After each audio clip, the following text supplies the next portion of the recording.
श्री शिवाय नमस्तुभ्यम। हर हर महादेव। देखिए आज की वीडियो है वो बहुत ही खास होने वाली है क्योंकि आज के दिन है नरक चतुर्दशी। देखिए चतुर्दशी की जो काली रात है यह काली चतुर्दशी के नाम से भी जानी जाती है।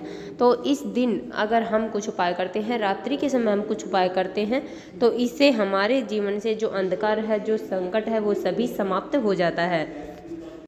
देखिए सभी को पता है कार्तिक का बहुत ही पवित्र महीना चल रहा है और कार्तिक के इस पवित्र महीने में आती है नरक चतुर्दशी, दीपावली का पर्व। देखिए बहुत सारे त्यौहार इस महीने में आते हैं। तो देखिए दीपावली का जो त्यौहार है यह बहुत ही खास त्यौहार है।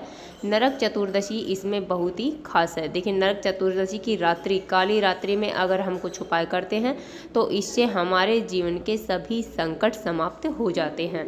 देखिए हम अपनी वीडियो में 3 महा उपाय आपको बताएंगे जो आपको आज की रात्रि में करने हैं। देखिए कार्तिक मास में दीपदान का अधिक महत्व है। अगर हम कार्तिक मास में दीपदान करते हैं तो इससे हमें दोगुना फल प्राप्त होता है। देखिए अगर पूरे वर्ष हमने दान किया हो, व्रत किया हो, ना किया हो, तो अगर कार्तिक मास में हम अगर व्रत करते हैं, दान करते हैं तो इससे दोगुना फल हमें प्राप्त हो जाता है। तो देखिए हम अपनी वीडियो में 3 महाउपाय आपको बताएंगे। पूज्य गुरु जी की कथा सुनकर समझकर समझाने का पूरा प्रयास करूंगी, इसलिए वीडियो को अंत तक जरूर देखना। और अगर आप भगवान शिव के अनंत भक्त हैं और माता रानी की कृपा पाना चाहते हैं तो चैनल को सब्सक्राइब जरूर करना।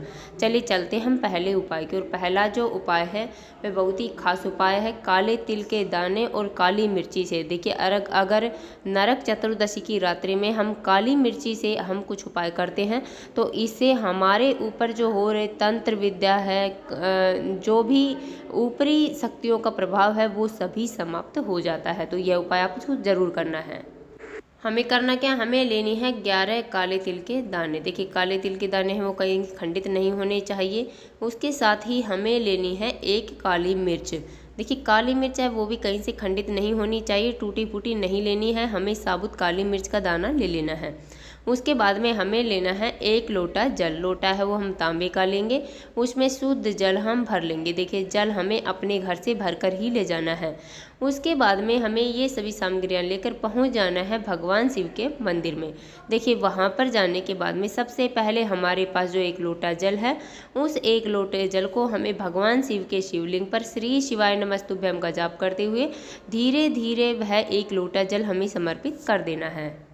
यह 1 लोटा जल समर्पित करने के बाद में हमें अपने सीधे हाथ में काली मिर्च का दाना है जो हमारे पास वो लेना है और हमें काले तिल के जो दाने हैं वो हमें अपने सीधे हाथ में ले लेने हैं और अपनी मनोकामना बोलते हुए वह काली मिर्च का दाना और काले तिल के दाने हमें भगवान शिव के शिवलिंग पर अपना हाथ रखते हुए मनोकामना बोल देनी है। जो भी हमारी इच्छा है, जो भी मनोकामना है वो हमें बोल देनी है।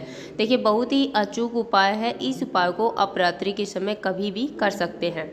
चलिए चलते हम दूसरे उपाय की और दूसरा जो उपाय है वह भी बहुत ही खास उपाय है, 3 दीपक का दान। देखिए 3 दीपदान हमें इस रात्रि को अवश्य करने चाहिए। देखिए दीपदान है वो हमने पहले भी बताया है कि सूर्य उदय होने से पहले और सूर्यास्त के बाद ही किया जाता है, दिन में इसका दीपदान नहीं किया जाता है। तो हमें करना क्या, हमें लेने हैं दीपक। दीपक आप मिट्टी के भी ले सकते हैं या फिर आप आटे के दीपक भी यहाँ पर बना सकते हैं। देखिए आटे के दीपक अगर आप बना रहे हैं तो आटा मरते समय उसमें नमक नहीं डालना है, इस बात का हमें विशेष ध्यान रखना है। देखिए दीपक है वो हमें 1 गोल बाती का दीपक बनाना है, 2 लंबी बाती के दीपक हमें बना लेने हैं। देखिए सबसे पहला दीपक है वो हमें लेकर चले जाना है बेलपत्र वृक्ष के नीचे। देखिए बेलपत्र वृक्ष के नीचे जाकर हमें वह 1 दीपक प्रज्वलित कर देना है। देखिए बेलपत्र वृक्ष के नीचे शाम के समय में माता पार्वती और भगवान शिव का निवास होता है। अब दूसरा दीपक है वह गोल बाती का दीपक है, वो हमें लेकर चले जाना है भगवान शिव के मंदिर में। देखिए भगवान शिव के मंदिर में भी हमें 1 दीपक का दान इस दिन अवश्य करना चाहिए। वहाँ पर 1 दीपक हमें प्रज्वलित करना है और अपनी मनोकामना बोल देनी है। देखिए तीसरा जो दीपक है वह हमें लेकर जाना है आंवले के वृक्ष के पास। देखिए अगर आपके आसपास कहीं भी आंवले का वृक्ष नहीं है तो आप यह दीपक अपने घर की चौखट पर, अपने घर के जो दरवाज़ा होता है वहाँ पर बाहर की साइड हम इसे लगा सकते हैं। देखिए कहाँ पर लगाएंगे, जैसे ही हम घर के अंदर प्रवेश करेंगे तो हमारा सीधा हाथ पड़ेगा, उस सीधे हाथ की तरफ हमें यह 1 दीपक लगा देना है। तो इस प्रकार हमें 3 दीपक का दान इस दिन अवश्य करना है। तो देखिए हमें 3 दीपक दान करेंगे तो इससे हमारे जीवन में सभी संकट है, वो सभी परेशानियाँ वो सभी दूर हो जाएगी। चलिए चलते हैं हम तीसरे उपाय की ओर। तीसरा जो उपाय है वह भी बहुत ही खास उपाय है, 5 बेलपत्र वाला उपाय। नरक चतुर्दशी की रात्रि में आप इस उपाय को जरूर करें। करना क्या है, हमें लेने हैं 5 बेलपत्र। बेलपत्र है वो कहीं से खंडित नहीं होने चाहिए, टूटे फूटे कटे पटे बेलपत्र हमें नहीं लेने हैं। अगर आपके पास बेलपत्र नहीं है तो आप भगवान शिव के मंदिर जाइए, वहाँ से बेलपत्र लेकर उन्हें धोकर आप दोबारा उपयोग में ले सकते हैं। देखिए उसके बाद में हमें लेना है 1 लोटा जल। लोटा है वो हम तांबे का लेंगे, उसमें शुद्ध जल हम भर लेंगे।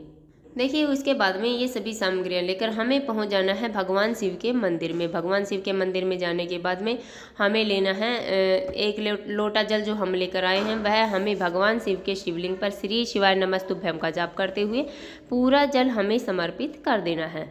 देखिए उसके बाद में हमारे पास जो 5 बेलपत्र हैं, उन बेलपत्र में से हमें 1 बेलपत्र उठाना है और वो हमें माता अशोक सुंदरी वाले स्थान पर, देखिए जलधारी के बीच में जो मोटी सी लाइन होती है वह माता अशोक सुंदरी का स्थान माना जाता है। वहाँ पर हमें यह 1 बेलपत्र समर्पित कर देना है अपनी मनोकामना बोलते हुए। चिकनी वाली साइड है वो नीचे की तरफ होगी, डंडी का मुख है वो जलाधारी की तरफ कर देना है। देखिए दूसरा बेलपत्र है वह हमें समर्पित करना है माता पार्वती के हस्तकमल पर। देखिए माता पार्वती के हस्तकमल पर दूसरा बेलपत्र हम समर्पित करेंगे। बेलपत्र की चिकनी वाली साइड है वो नीचे की तरफ होगी, डंडी का मुख है वह हमें जलाधारी की तरफ रखना है। तो इस प्रकार हमें यह दूसरा बेलपत्र समर्पित कर देना है। अब तीसरा बेलपत्र है वह हमें समर्पित करना है भगवान शिव के शिवलिंग के ऊपर। देखिए भगवान शिव के शिवलिंग के ऊपर चिकना वाला साइड है वो नीचे की तरफ होगा, भगवान शिव को स्पर्श होना चाहिए और डंडी का मुख है वो हमें जलाधारी की तरफ रखना है। उसके बाद में चौथा जो बेलपत्र है वह हमें समर्पित करना है जहाँ से जल बहता हुआ, देखिए हम भगवान शिव के शिवलिंग पर जल समर्पित करेंगे, जल बहता हुआ नीचे जलाधारी से नीचे की तरफ गिरेगा। उस जल जहाँ पर जल गिरता है, जहाँ पर 33 कोटि दैवी देवता निवास करते हैं, वहाँ पर हमें वह 1 बेलपत्र रख देना है और अपनी मनोकामना वहाँ पर हमें बोल देनी है। देखिए उसके बाद में 5वां और अंतिम बेलपत्र है वह हमें जाना है नंदी जी के पास। नंदी जी के पास जाकर नंदी जी के खड़े वाले पैर के पास हमें वह 1 बेलपत्र रख देना है और अपनी मनोकामना बोल देनी है। जो भी हमारी इच्छा है, जो भी मनोकामना है वो हमें यहाँ पर बोल देनी है। देखिए बहुत ही अचूक उपाय है, बहुत ही कारगर उपाय है। इस उपाय को आपको आज के दिन जरूर करना चाहिए। चलिए चलते हम अगले और अंतिम उपाय की ओर। अगला जो उपाय है वह नीलकंठेश्वर महादेव का है। देखिए अगर आपके घर में कोई भी व्यक्ति बहुत ज़्यादा बीमार है, बीमारी उसका पीछा ही नहीं छोड़ रही है, तो आप आज के दिन यह उपाय जरूर करें। देखिए करने क्या है, हमें लेनी है 5 लौंग। लौंग है वो कहीं से खंडित नहीं होनी चाहिए, फूल वाली लौंग ही हमें यहाँ पर लेनी है। उसके बाद में हमें लेना है 1 लोटा जल। लोटा है वो हम तांबे का लेंगे, उसमें शुद्ध जल हम भर लेंगे। देखिए जल है वह हमें अपने घर से भरकर ही ले जाना है। अब ये सभी सामग्रियाँ लेकर हमें पहुंच जाना है भगवान शिव के मंदिर में। वहां पर जाकर हमारे पास जो 5 लौंग है, उन 5 लौंग को हमें भगवान शिव के शिवलिंग पर, जहाँ पर माता अशोक सुंदरी वाला स्थान होता है, देखिए जलाधारी के बीच में जो मोटी सी लाइन होती है वह माता अशोक सुंदरी का स्थान होता है, वहाँ पर हमें उन लौंग को रख देना है और अपनी मनोकामना वहाँ पर हमें बोल देनी है। जो भी हमारी इच्छा है, किसी के लिए हम अगर यह उपाय कर रहे हैं तो वो हमें बोल देना है और वहाँ से हमें फिर वो लौंग वहाँ से उठा लेनी है। देखिए हम किस प्रकार उठाएंगे, उस लौंग को हम औषधि स्वरूप बाबा से मांग लेंगे। देखिए हम बाबा हमें यह औषधि स्वरूप यह लौंग हमें दे दीजिए। इस प्रकार हमें ये लौंग वहाँ से ले लेनी है और हमारे पास जो 1 लोटा जल है, उस 1 लोटे जल को हमें भगवान शिव के शिवलिंग पर श्री शिवाय नमस्तुभ्यम का जाप करते हुए या नीलकंठेश्वर महादेव का स्मरण करते हुए यह 1 लोटा जल हमें भगवान शिव के शिवलिंग पर समर्पित कर देना है। देखिए उसके बाद में हमें वो लौंग घर लेकर आ जानी है। घर लेकर आने के बाद में 1 लोटा जल हमें अपने घर से, अपने मटके से भरना है और उन लौंग को हमें उस लोटे के अंदर डाल देना है।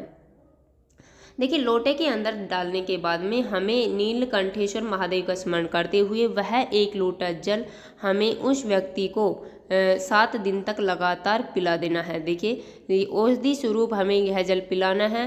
नीलकंठेश्वर महादेव का हमें यहाँ पर स्मरण करना है। देखिए बहुत ही अचूक उपाय है, बहुत ही कारगर उपाय है। इस उपाय को आज के दिन आप जरूर करें और 7 दिन तक इसका जल आप अवश्य पिलाएं। तो देखिए बहुत ही अचूक उपाय हैं, छोटे छोटे उपाय हैं। इन उपायों को आप अगर कर सकते हैं तो इनमें से कम एक उपाय आज के दिन आपको जरूर करना चाहिए। तो देखिए हमने अपनी तरफ से समझाने की पूरी कोशिश की है। उम्मीद है आपको वीडियो समझ में आ गया होगा।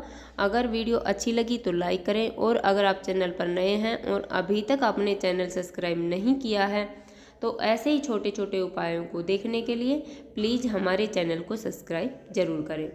श्री शिवाय नमस्तुभ्यम। हर हर महादेव। जय माता दी।